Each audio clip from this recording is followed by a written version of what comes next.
படிப்பு அறிவு, கல்லூரி படிப்பு அதெல்லாம் இல்லாம, கைக்குள்ள ஒரு திறமைய வச்சு ஒரு மையம் நடக்குதுன்னு சொன்னா எனக்கு ரொம்ப சந்தோஷமா இருந்தது. ஏன்னா, என்னை விட இவங்க தான் உண்மையிலேயே ரொம்ப உழைப்பாளி, பெண்கள் சமூகத்துக்கு உதவி பண்றவங்கன்னு சந்தோஷமா இருந்தது. என் சப்ஜெக்ட் வந்து உயிரி தொழில்நுட்பம். இப்ப அந்த உயிரி தொழில்நுட்பத்திலே இந்த தையல் கலையும் அதுல வருது. எப்படி வருதுன்னா, இந்த உயிரி தொழில்நுட்பம் சில ஏரியால ரொம்ப பாப்புலரா வருது. அதுல ஒண்ணு வந்து ஃபேஷன் டெக்னாலஜி. அந்த ஃபேஷனுக்கு முதன்மையா இருக்கிறதே தையல் தான். இப்போ ஏதோ ஒரு ஆணோ, பெண்ணோ நம்ம பார்க்கும்போது அவங்கள எப்படி மதிப்பிடுவோம்? அவங்க அணிந்திருக்கிற ஆடைய பத்தி தான். இந்த தையல் தொழில் தான் அந்த காலத்துலேருந்து இந்த காலம் வரைக்கும் பார்த்தா மாறுபட்டுட்டே இருக்கும்.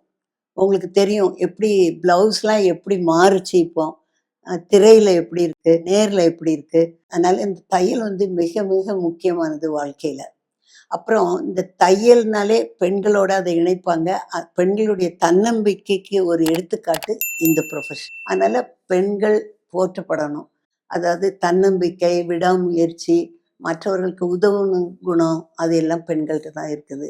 அப்புறம் எனக்கு சொன்னாங்க, இந்த பயிற்சி மையத்தில வந்து நெறைய பேர் சேர்ந்து தையல் பயிற்சி பெற்றிருக்காங்க. ஒரு 100 பேர் போல பெரிய பெரிய இடங்கள்ல இப்போ வேலை செய்துட்ருக்காங்க. அவங்களும் திரும்ப பயிற்சி குடுக்க ஆரம்பிச்சிருக்காங்க. அதனால ஒரு சிறு விதை மாதிரி ஆரம்பிச்சு, அது ஆழ விருட்சமா வளர்ந்து வருது. அதனால நான் ஒரு பெண்ணா இருக்கிற நான் ரொம்ப மகிழ்ச்சி அடைகிறேன். தையல் கலைய கற்ற பெண்கள பார்த்து நான் ரொம்ப அட்மையர் பண்றேன்.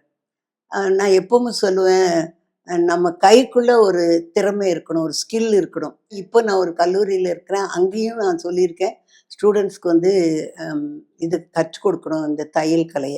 ஏன்னா, எனக்கு நல்ல ஞாபகம் இருக்கு. நான் வந்து முந்தி ரூ. 3க்கு ப்ளவுஸ் தச்சுட்ருந்தேன்.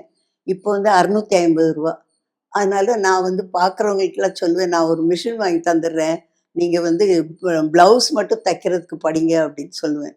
அதனால மக்களுக்கு ஊக்கம் அளிக்கிறது, அப்புறம் ஃபேஷனா வர்றது, என்ன ட்ரெண்ட்ல இருக்கு அப்படின்னு வெளிநாட்டுல எப்படி இருக்கு, நம்மட்ட எப்படி இருக்கு, கிராமத்துல எப்படி இருக்கு, சீரியல்ல எப்படி வருது அப்படின்னு அந்த தையல் இந்த ப்ளவுஸும், பெண்களுடைய ஆடைகளும் ரொம்ப ரொம்ப மாற்றங்கள் அடைஞ்சிருக்கு. அதுக்கு காரணம் இந்த தையல் கல்வி.